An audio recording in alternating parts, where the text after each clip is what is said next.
अस्सलाम वालेकुम व्यूअर्स, खुशखबरी सीरीज़ की नई एपिसोड में खुशामदीद। मैं हूं आपका मेज़बान अब्दुर्रहमान। आज हम आपके लिए 3 खुशखबरियां लेकर हाज़िर हुए हैं। आज की पहली खुशखबरी तो ये है कि पाकिस्तान में एक नई स्टडी हुई है जिसके मुताबिक अगर पाकिस्तानी अपनी रवायती लाइटिंग से नई LED लाइट्स पर शिफ्ट हो जाएं तो उनको $6.5 अरब यानी 11,030 अरब रुपए बिजली के बिल में बचेंगे। तो किस तरह मुमकिन होगा, आज इसको डिस्कस करेंगे। जबकि आज की दूसरी खुशखबरी है कि गुज़िश्ता माह फरवरी के अंदर मज़ीद 2,349 नई कंपनियां पाकिस्तान में कारोबार के लिए रजिस्टर हुई हैं और ये बहुत बड़ी तादाद है।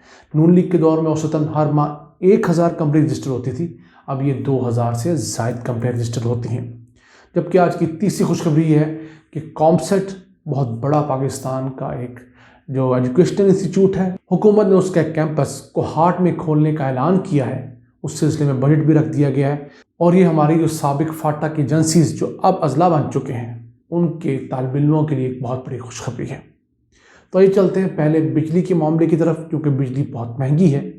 तो पाकिस्तान का एक इंस्टीट्यूट है sustainable development policy institute SDPI, उसने एक स्टडी की है। उसके मुताबिक पाकिस्तानियों को बहुत जल्द अपनी आम लाइटों से, आम बल्बों से शिफ्ट करना चाहिए LED की जानिब, क्योंकि 35 ममालिक के अंदर एक तहकीक हुई है जिसके बाद पता लगा है कि आम जो रवायती लाइटिंग है उसके अंदर मरकरी इस्तेमाल होता है जो कि हवा के लिए, माहौल के लिए, इन्वायरमेंट के लिए बहुत ख़राब है और उससे बनने वाली लाइट की जो एफिशिएंसी है वो भी कम है।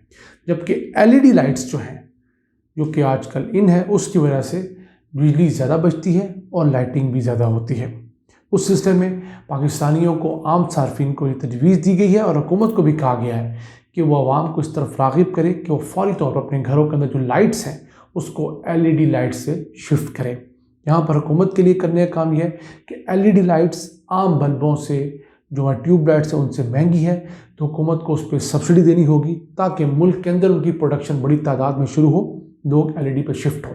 इससे पाकिस्तान को, आम आवाम को क्या फ़ायदा होगा? पाकिस्तानियों को $6.5 अरब बिजली की बचत होगी।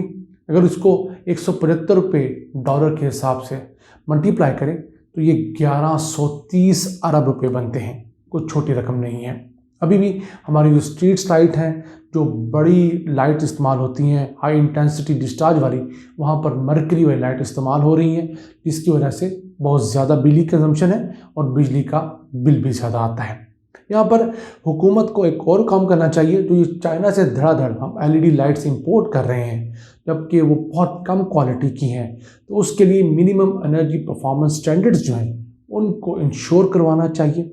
कोई कंपनी भी पाकिस्तान में ऐसी लाइट, इलेक्ट्रॉनिक्स की चीज़ इंपोर्ट ना कर पाए जिसकी बिजली कंजम्पशन ज़्यादा हो और उसकी आउटपुट कम हो। मिसाल देना चाहता हूँ, जो पुराने इन जो स्प्लिट AC होते थे वो बहुत ज़्यादा बिजली लेते थे, जबकि अब जो इन्वर्टर AC आए हैं उससे आधी बिजली लेते हैं लेकिन काम तकरीबन उतना ही करते हैं। इसी तरह लाइट्स में भी है, दीगर चीज़ों में भी है। तो हुकूमत जब तक पॉलिसी बना के उसको इम्प्लीमेंट नहीं करेगी तो आवाम का बिजली का बिल भी कम नहीं होगा। और आवाम को भी चाहिए कि थोड़ी सी महंगी चीज़ एनर्जी सेवर ले ले, उस सस्ती चीज़ को लेने के बजाय, जो कि फ़िलहाल सस्ती है लेकिन वो अगले 2-3 महीनों में ज़्यादा बिजली कंज्यूम करके आपको भारी बिल अदा करने पर मजबूर करेगी। इसी से चलते हैं आज की दूसरी खुशखबरी की तरफ। पाकिस्तान में जो इकॉनमी है वो आहिस्ता आहिस्ता डॉक्यूमेंट हो रही है, नई कंपनी रजिस्टर हो रही हैं। पुराने कारोबार जो पहले रजिस्टर नहीं थे अब वो मजबूर हो रहे हैं कि वो बतौर नया कारोबार या पुराना कारोबार ख़ुद को रजिस्टर करवा सकें। तो नून लीग के दौर में हर माह औसतन 1,000 कंपनी जो है वो नई रजिस्टर होती थी, अब वो औसत बढ़कर 2,000 से ज़ायद हो गई है। तो फरवरी सन 2022 के 2349 नई कंपनियां जो हैं वो SCCP में रजिस्टर हुई हैं, जिसके बाद पाकिस्तान में रजिस्टर कंपनियों की तादाद 1,63,333 हो गई है। और मुझे उम्मीद है कि ये जून तक ये तादाद जो है वो नून लीग के दौर से डबल हो जाएगी। अब जो कंपनी रजिस्टर हुई इनमें से 50 कंपनी तो ऐसी हैं जिनमें फॉरेन डायरेक्ट इन्वेस्टमेंट आई है, यानी कि ऐसी कंपनियां जिनके अंदर बैरून मुल्क से इन्वेस्टमेंट्स आई हैं। इसी के साथ साथ 3 जो सेक्टर सबसे ज़्यादा फल फूल रहे سب سے پہلا تو ریئل اسٹیٹ اور کنسٹرکشن کا سیکٹر ہے، جہاں پر رجسٹر ہونے کا رواج ہی نہیں تھا۔ اب حکومت مجبور کر رہی ہے پراپرٹی ڈیلرز کو، بلڈرز کو خود کو رجسٹر کروائیں، تو رجسٹر بھی کروا رہے ہیں۔ پھر آئی ٹی دوسرے نمبر پہ آ رہا ہے، صرف ایک ماہ کے اندر 334 نئی کمپنیاں رجسٹر ہوئی ہیں جو کہ آئی ٹی سروسز مہیا کرتی ہیں، اور یہ آئی ٹی کی جو فیلڈ ہے پاکستان کی، یہ 47% کے حساب سے گرو کر رہی ہے، بہت تیزی سے اس کی گروتھ جاری و ساری ہے۔ اور تیسرے نمبر پر 287 ٹریڈنگ کمپنیاں ایک ماہ کے اندر رجسٹر ہوئی ہیں۔ تو اس میں جو ہمارے لیے دیکھنے کی، ہمارے لیے جو پازیٹیو سائن ہے وہ آئی ٹی انڈسٹری کا اس بڑی تعداد میں رجسٹر ہونا ہے، پھر بلڈرز کا، اس کے ساتھ ساتھ جو ہمارے لینڈ ڈیولپرز ہیں، پراپرٹی ڈیلرز، ان کا بھی ٹیکس نیٹ میں آنا، یہ اس چیز کا غماز ہے کہ پاکستان میں ابھی اکانومی آہستہ آہستہ ڈاکومنٹ ہو رہی ہے۔ اب یہ 2349 کمپنیاں جو رجسٹر ہوئی ہیں، انہوں نے اپنا جو کیپٹل شو کروایا ہے وہ 2.25 ارب روپے سے زائد انہوں نے کیش خود کا شو کروایا ہے جو ان کے پاس موجود ہے۔ اسی طرح آہستہ آہستہ مومنٹم بڑھے گا، چلے گا، تو اکانومی کا سکیل بھی بڑا ہوگا۔ جتنی کمپنیاں نئی ایڈ ہوں گی وہ ٹیکسز بھی اب دیں گی، ان کے امپلائیز کو کم از کم منیمم ویجز بھی ادا کرنی ہوگی، دیگر چیزیں بھی ان کو دینی ہوگی، تبھی جا کر معیشت کا جو اثر ہے وہ عوام کو نظر آئے گا۔ اسی سے چلتے ہیں آج کی تیسری اور آخری خوشخبری کی طرف۔ پاکستان میں یونیورسٹیز بڑی تعداد میں بن رہی ہیں، سرکاری سطح پر بھی، پرائیویٹ بھی۔ تو سرکاری سطح پر ایک بہت اچھی یونیورسٹی جو کہ کمپیوٹر سائنس کی یونیورسٹی ہے، کامسیٹ، اس کا ایک کیمپس کوہاٹ کے اندر بننے جا رہا ہے۔ اس کی منظوری تو جنوری سن 2022 میں دی گئی تھی، اور اس کے لیے جو بجٹ رکھا گیا تھا وہ 1949 ملین روپے رکھا گیا تھا۔ اس میں سے رواں سال جو خرچ ہونے جا رہا ہے وہ 389 ملین روپے جو ہے یہ اس سال خرچ ہو جائیں گے انشاءاللہ، ابتدائی طور پر اس کی لینڈ ایکوزیشن کے اوپر، اس کی چار دیواری کے اوپر، اور اگلے سال سے یہاں پر کلاسز کا آغاز بھی ہوگا۔ اور یہ جو ہمارے سابق فاٹا کے علاقے تھے، جو ایجنسیز تھی فاٹا کے ساتھ، جو اب خیبر پختونخوا کے 7 اضلاع بن چکے ہیں، وہاں موجود ہمارے جو طالب علم ہیں ان کے لیے گولڈن اپرچونٹی ہے۔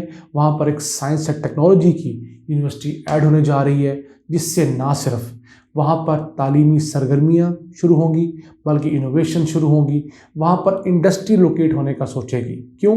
جس علاقے میں یونیورسٹی ہوتی ہے وہاں پر آپ کو اچھی ایچ آر مل جاتی ہے، وہاں پر انڈسٹریل اسٹیٹس قائم کی جا سکتی ہیں، وہاں پر آپ کو اچھے ہنرمند افراد دستیاب ہوتے ہیں۔ تو پاکستان کے ہر ضلع کے اندر کم از کم اس کی اپنی ایک جرنل اور ایک انجینئرنگ کی یونیورسٹی، اس کے ساتھ ساتھ ایک میڈیکل کالج ضرور ہونا چاہیے، تاکہ ہماری دیہی آبادی جو ہے وہ اپنے ضلع میں ہی تعلیم حاصل کرے اور وہیں رکی رہے۔ یہ جو کلچر ہے ہمارے ہاں کہ چھوٹے اور دور دراز کے جو اضلاع ہوتے ہیں وہاں پر کوئی سہولت نہیں ہوتی، نہ میڈیکل کالج ہوتا ہے نہ یونیورسٹی ہوتی ہے، تو وہاں کے طالب علم جب بڑے ضلعوں میں آ کے تعلیم حاصل کرتے ہیں تو واپس اپنے اضلاع میں نہیں جاتے، یہیں رک جاتے ہیں، یہیں شادیاں کرتے ہیں، یہاں کی آبادی بے دریغ بڑھتی رہتی ہے۔ آپ کراچی کا حال دیکھ لیں، آپ لاہور کا حال دیکھ لیں، آپ اسلام آباد پنڈی کا حال دیکھ لیں۔ اگر ہم نے بڑے شہروں کو مزید ایکسپلوٹ کرنے سے روکنا ہے تو ایک تو ہمیں آبادی کا جو بہاؤ ہے اس کو چھوٹے اضلاع تک روکنا ہوگا، اس کے ساتھ ساتھ ہمیں نئے شہر آباد کرنے ہوں گے۔